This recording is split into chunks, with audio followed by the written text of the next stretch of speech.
আজ আমরা এসেছি আদিসপ্তগ্রামে বিবেকানন্দ আশ্রমে। এখন হচ্ছে লাঞ্চ টাইম।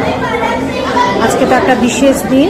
এক তো 23শে জানুয়ারির সাথে হচ্ছে সরস্বতী পুজো, তার পাশে হচ্ছে আশ্রমের 75তম মুক্তি দিবস। তার জন্য এখন সব লাঞ্চ হচ্ছে। ছোট আশ্রমে ছোটো ছোটো বাচ্চারা তারা দুপুরের খাবার খাচ্ছে।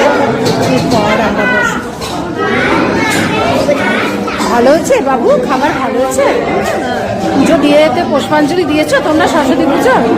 বাহ, গুড বাই।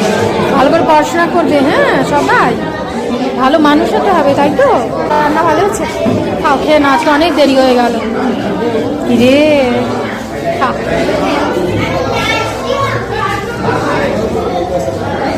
বাচ্চারা আগে খাবে, তারপরে আমরা খুব খিদে পেয়ে গেছে। এখন 2:30টাই বাজে।